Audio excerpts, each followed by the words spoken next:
एक बार की बात है, शहर से बहुत दूर एक छोटा सा गांव बसा था जिसका नाम कासीपुर था। उस गांव में रहने वाले लोग खेती करके अपना जीवन व्यापन करते थे, लेकिन उस गांव की सबसे बड़ी समस्या थी पानी की। उस गांव के आसपास कोई कुआं नहीं था और ना ही कोई तालाब, जिससे उस गांव में रहने वाले किसानों को हमेशा बारिश पर निर्भर रहना पड़ता था। जब वर्षा होती थी तो किसानों की खेती में सिंचाई होती थी।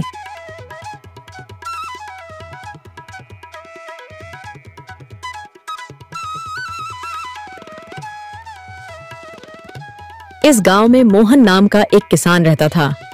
मोहन बहुत ही मेहनती किसान था और उसके घर में उसकी पत्नी और 2 बच्चे रहते थे। वो सुबह खेतों में खेती करने चला जाया करता था और खेतों का सारा काम निपटाकर शाम के समय घर आया करता था। रामू की मेहनत की वजह से उसकी फसल काफी अच्छी होती थी और अच्छी फसल होने के कारण उसकी फसल काफी अच्छे दामों पर बिक जाया करती थी। चंपा में खेतों पर जा रहा हूँ, वहीं पर खाना खा लूंगा। तुम मेरा खाना पैक कर दो। हाँ जी, मैंने आपका खाना पहले से बंद करके रखा है। और शाम को आते वक्त सुनील की दुकान से राशन लेते आना। ठीक है, मैं ले आऊंगा। मोहन अपने खेतों पर चला जाता है और खूब मेहनत करता है। फिर थोड़ा तक जाने के बाद वह एक पेड़ के नीचे बैठकर खाना खाता है और थोड़ी देर के लिए सो जाता है और उसकी आंख लग जाती है। फिर उसने सपने में देखा है कि इस साल वर्षा नहीं होगी। फिर अचानक मोहन की नींद खुल जाती है। हे भगवान, ये कैसा सपना देखा। अगर वर्षा नहीं हुई तो मेरी सारी फसल बर्बाद हो जाएगी। अरे नहीं नहीं, ऐसा नहीं हो सकता। हर साल तो वर्षा होती है, इस साल वर्षा जरूर होगी। ये बस मेरा सपना ही है। यह बोलकर मोहन अपने घर जाने लगता है।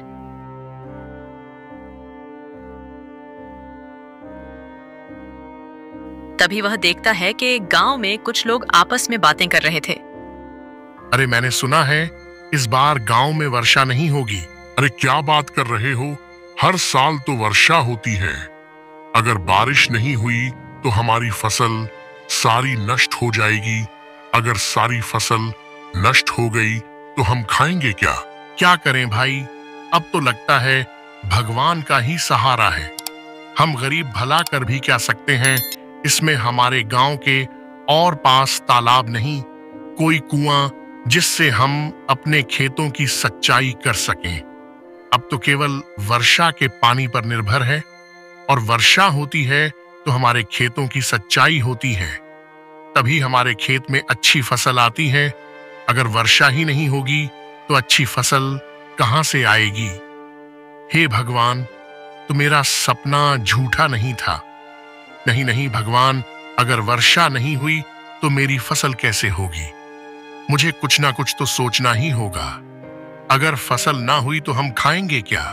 एकमात्र फसल ही तो हमारे जीवन का सहारा है, जिससे हम अपना जीवन व्यापन करते हैं। अगर फसल ही नष्ट हो जाएगी तो हम खाएंगे क्या? नहीं नहीं, मुझे कुछ सोचना होगा। आ गए आप, बैठिए, मैं खाना लगा देती हूँ। क्या हुआ, कैसे उदास लग रहे हो? जब से तुम खेत से आए हो बहुत उदास लग रहे हो। और इतनी देर कहाँ हो गई? कुछ गांव के लोगों का कहना है इस बार वर्षा नहीं होगी।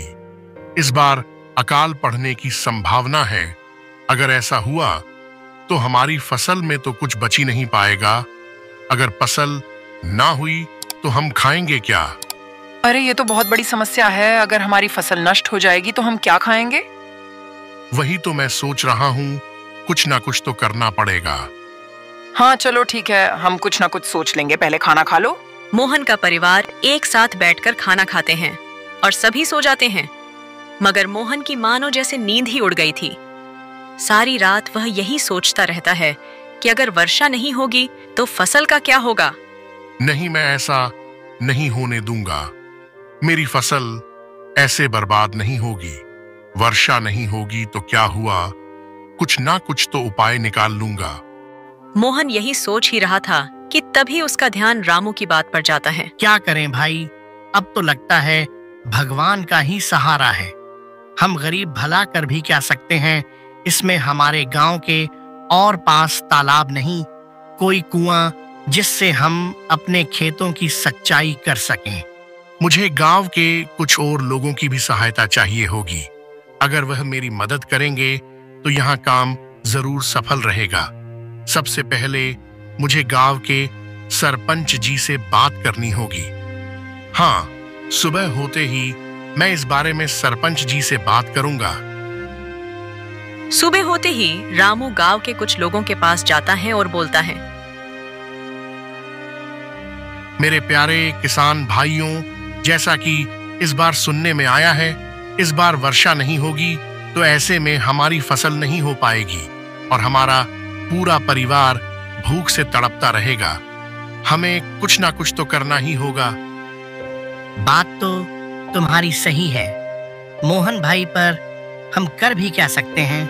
मैंने एक उपाय सोचा है। हमारे गांव में ना तो कोई तालाब है, ना कोई कुआं है। अगर हमारे पास कुआं या तालाब होता तो वर्षा का पानी उन्हें में इकट्ठा किया जा सकता था, जिससे वर्षा न होने पर भी हमको यह तालाब का पानी इस्तेमाल कर सकते थे। लेकिन हमारे गांव में कोई कुआं है ही नहीं, तो हमें ही मिलकर कुएं की संरचना करनी होगी। इसके लिए हमें गांव के सरपंच जी से बात करनी होगी। हाँ भाई, तुम सही कह रहे हो। यह तो बहुत बड़ी समस्या है। हमें इस बारे में सरपंच जी से बात करनी ही चाहिए। ऐसे सारे गांव के किसानों मिलकर सरपंच जी के पास जाते हैं और सरपंच जी को अपना विचार बताते हैं। किसान भाइयों, ये तो तुम सही कह रहे हो। गांव में कोई कुआं या तालाब नहीं होने की वजह से किसानों को बहुत दिक्कत का सामना करना पड़ता है और गांव के सारे लोग वर्षा पर ही निर्भर है। अगर हमारे गांव में कुआं होगा तो वर्षा न होने पर भी गांव के किसान खेती कर पाएंगे। तुम ठीक कह रहे हो मोहन, हम कल से ही गांव में कुआं खोदने का काम शुरू कर देते हैं।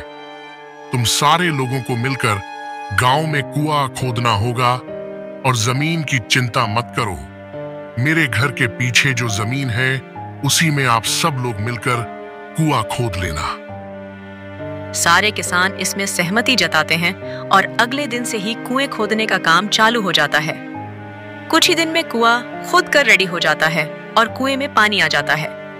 पानी को देखकर सभी किसान भाई बहुत खुश हो जाते हैं और यह बात सरपंच जी को बताते हैं। सरपंच जी भी इस बात से बहुत खुश होते हैं। वाह मेरे किसान भाइयों, तुमने तो कमाल कर दिया और इस गांव में कुआं खोद ही डाला।